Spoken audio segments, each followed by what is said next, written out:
too for Ray Longo.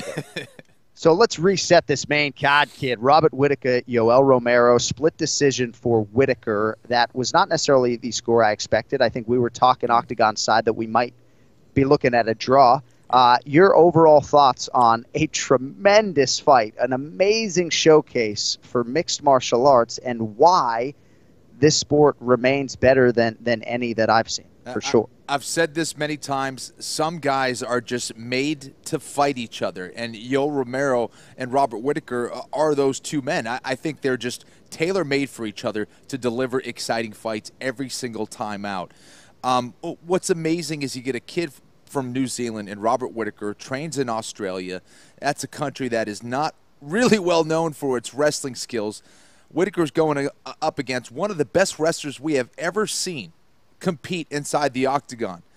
And he's able to stuff these takedowns one after another. He's able to get back to his feet if he needs to. And then we have Romero, one of the best wrestlers, of course, as we were talking about, who can strike with anybody in that division, has tremendous power, tremendous speed, mixes up his strikes, and these guys just went back and forth. And it was almost a redo of the first fight in reverse, with Romero kind of coming back strong late in the fight. Now, as far as the score, I think they had the rounds right?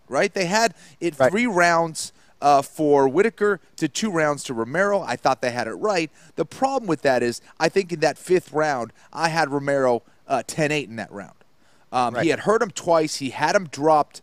He almost finished that fight once, if not twice, in that 5th round. I thought it probably should have been a 10-8. It would have been a draw. I would not have had a problem with that. It was just a fantastic fight. Whittaker, again, dealing with an injury, fighting with what we think is a broken hand. Did you see the X-ray? No, I did not. Because his thumb's like in 2 pieces. Yeah. So. See, so there, it's broken, obviously. So, yeah, I mean, this guy's toughness. This is going to be one of those fights, again, if it wasn't in the first fight against Romero, one of those fights that comes to define Robert Whittaker as a fighter. And I don't know if we truly appreciate just how damn good this guy is. His humility, his ability to perform under tremendous pressure. The fact that he's still in his mid-20s is just insane that he's able to do this here against a tremendous fighter in Yoel Romero in this fashion. So I was just blown away. Robert Whittaker will become a legend in this sport, no doubt about it, man.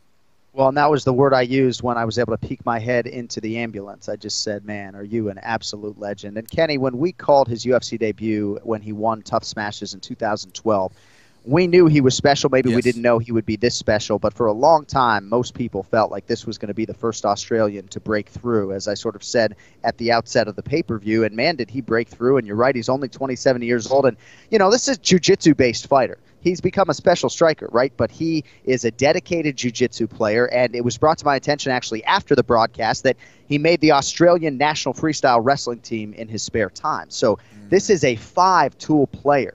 This is a mentally strong fighter who rises to the occasion. I mean, tough as anything, goes for the finish. We always trot back that quote, no better place to break your hand than inside the octagon. And I think that's going to be something he's going to have to deal with, Kenny, that he fights to finish and his hands are breaking often, right, inside the octagon. This is not just the first time that it has happened, and because he throws to try to get you out of there. I also think that a fight like this is something that helps you accrue MMA miles maybe quicker than you would like to. But I agree with you, Matt. I mean, if one fight can put you in the UFC Hall of Fame, I mean, I know he's just getting started, but I'm excited to see where he can go. And don't you sort of think that the result is less consequential because of the Romero weight miss, right? I mean, well, it should.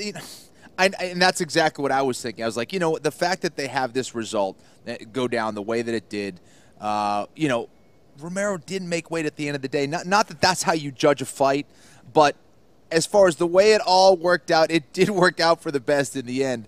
But I did think that was a 10-8 round in the 5th. But I could watch these guys fight every couple months. I mean, and I think they would deliver exactly like that every single time. It was a fantastic fight.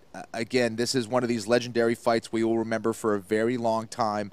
Yeah. And again, Whittaker is definitely something special, man. The way that he adjusted to that lead leg attack from Romero, I knew he had to come up with some kind of solution, because if I'm Yoel Romero, I'm going right back to the well on that lead leg. I'm going to attack that knee again.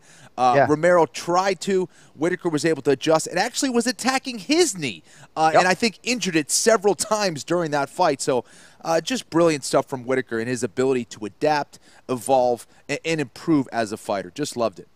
And by the way, he was 189 pounds on Tuesday, as Rogan said on the broadcast, right? Wow. So he's fighting at his natural weight, and that, I think, allows him to do that. And you can be sure that if this was a welterweight fight and Whittaker, well, I shouldn't speak in such absolutes, but I feel pretty convicted in saying if this was a welterweight fight and Robert Whittaker had some nasty weight cut, that he probably doesn't survive. I don't even know how he survived and didn't get finished this night by Yoel Romero, given some of the shots he took.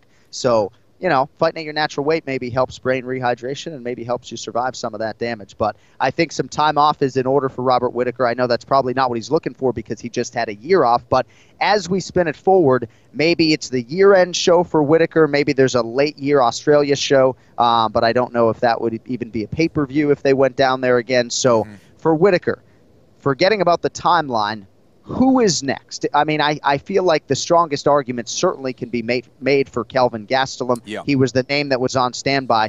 Is that the next UFC middleweight championship fight? I think that's the fight that makes sense right now. I think with all the guys that are out there and what we've had for the past few results in that division amongst the elite, I think Kelvin Gastelum deserves that next shot. I think, you know, I think it's an interesting fight, number one.